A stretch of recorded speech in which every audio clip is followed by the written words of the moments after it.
आज हम बरे-सगीर की तारीख के एक ऐसे बाब को खोजने वाले हैं जो 300 साल से भी ज्यादा अरसे पर फैला हुआ है। जी हाँ, बात हो रही है दिल्ली सल्तनत की।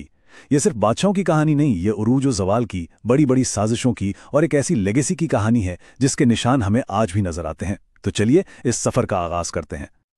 देखें, ये कोई आम सल्तनत नहीं थी। ये एक ऐसी जबरदस्त ताकत थी जिसने पूरे 300 साल तक, सोचिए 3 सदियों तक, बर्रे सगीर की किस्मत लिखी। इसका असर इतना गहरा था कि यहाँ का समाजी, सकाफती और सियासी नक्शा सब कुछ हमेशा के लिए बदल गया।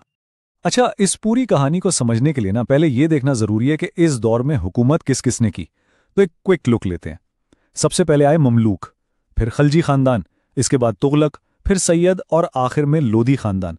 और इनमें से हर एक ने तारीख पर अपनी अलग ही छाप छोड़ी। तो अब कहानी शुरू होती है, एकदम शुरुआत से। ये वो वक्त था जब सल्तनत की बुनियाद रखी जा रही थी, जब उसे मजबूत किया जा रहा था। मोहम्मद गोरी के बाद कुतुबुद्दीन ऐबक वो शख्स थे जिन्होंने इस नई ताकत की बुनियाद रखी। लेकिन बुनियाद तो रख दी गई, असल में सल्तनत का जो मैमार था ना, वो थे शमसुद्दीन इल्तमिश। वही थे जिन्होंने इस बिखरी हुई ताकत को इकट्ठा किया। उन्होंने सिर्फ इंतजामिया और इंसाफ का निज़ाम ही ठीक नहीं किया, बल्कि दिल्ली को तालीम और कल्चर का एक ऐसा मरकज बना दिया जिसकी दूर दूर तक धूम थी। अच्छा, इल्तमिश के बाद तारीख ने एक बहुत ही अनएक्सपेक्टेड मोड़ लिया। एक ऐसा बाब खुला जिससे आज भी लोग याद करते हैं। और ये कहानी है रज़िया सुल्तान की, बर्रे सगीर की पहली खातून हुक्मरान।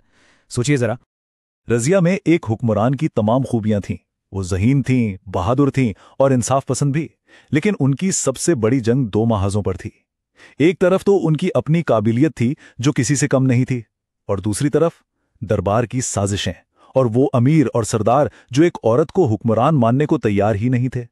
और आखिरकार इन्हीं साजिशों ने उन्हें तख्त से हटा दिया। तो रज़िया के दौर के बाद जो अफरा तफरी फैली, इसके बाद सल्तनत को एक बार फिर इस्तेहकाम की सख्त ज़रूरत थी। और ये इस्तेहकाम लेकर आया खिलजी खानदान। खासतौर पर अलाउद्दीन खिलजी के दौर में सल्तनत ने वो उरूज देखा जो इससे पहले कभी नहीं देखा था। अलाउद्दीन खिलजी इस दौर का सबसे बड़ा नाम। काम देखिए इनके, मंगोलों के हमलों को एक नहीं कई बार नाकाम बनाया। मार्केट में ऐसी इस्लाहात की कि आज भी लोग इन पर बात करते हैं। सल्तनत को जनूबी हिंद तक फैला दिया और इसे इतना मजबूत किया कि कोई इसकी तरफ आंख उठाकर नहीं देख सकता था। अब खिलजियों के बाद आते हैं तुगलक, और ये सल्तनत की तारीख का टर्निंग पॉइंट था। यहां से आप कह सकते हैं कि किस्मत का पहिया उल्टा घूमना शुरू हो गया। और वजह कुछ बहुत ही अजीबोगरीब और पेचीदा पॉलिसियां। मोहम्मद बिन तुगलक के इरादे तो बहुत बड़े थे, लेकिन उनके 2 ग्रैंड एक्सपेरिमेंट्स सल्तनत को बहुत महंगे पड़े। पहला कदम, दारुल हुकूमत को दिल्ली से उठाकर सैकड़ों मील दूर दौलताबाद ले जाना, एक बहुत बड़ा फैसला। दूसरा कदम, एक नई टोकन करेंसी मुतारिफ करवाना। और नतीजा क्या निकला? एक इतना बड़ा माली और इंतजामी बहरान कि सल्तनत की बुनियादें ही हिल गईं। और जब सल्तनत पहले ही अंदर से कमजोर हो रही थी, तब उस पर सबसे कारी ज़र्ब लगी। साल था 1398, अमीर तैमूर का हमला। इस हमले ने दिल्ली को लिटरली तबाह कर दिया, ईंट से ईंट बजा दी, और जो थोड़ी बहुत ताकत बची थी वो भी खत्म हो गई। ये एक ऐसा घाव था जो फिर कभी भर नहीं पाया। तो अब हम इस कहानी के आखिरी हिस्से की तरफ आ गए हैं। ये सल्तनत के इख्तिताम की कहानी है, लेकिन साथ ही इसकी उस लेगेसी की भी जो आज भी हमारे आसपास जिंदा है। अब मैदान जंग सज चुका था। 2 बड़ी ताकतें आमने सामने थीं। एक तरफ था दिल्ली का आखिरी सुल्तान इब्राहिम लोधी, और दूसरी तरफ एक नई ताकत का बानी जो तारीख बदलने आया था, ज़हीरुद्दीन बाबर। ये लम्हा एक दौर के खात्मे और एक नए दौर के आगाज का था। और फिर साल आया 1526, पानीपत की पहली जंग। इसी जंग ने तारीख का फैसला सुना दिया।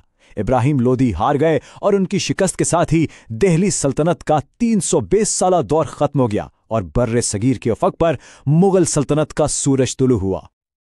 लेकिन सवाल यह है कि क्या सल्तनत खत्म होने से उसका असर भी खत्म हो गया? बिल्कुल भी नहीं। फन तामीर को देखें, जबान और कल्चर को देखें, इंतजामी निज़ाम को देखें, हर चीज पर इस दौर की गहरी छाप है। आज भी जब हम कुतुब मीनार या इलाई दरवाजे को देखते हैं तो वो उसी दौर की अजमत की कहानी सुनाते हैं। इस बात का सबूत है कि सल्तनतें भले ही खत्म हो जाएं, उनकी मिरास हमेशा जिंदा रहती है। तो आखिर में बस यही सवाल रह जाता है, एक सल्तनत का तो खात्मा हो गया, लेकिन क्या उसका असर, उसकी लेगेसी कभी वाकई खत्म हुई? इसका जवाब शायद तारीख के इन्हीं पन्नों में है जो आज भी हमारे हाल को, हमारी दुनिया को शक्ल दे रहे हैं।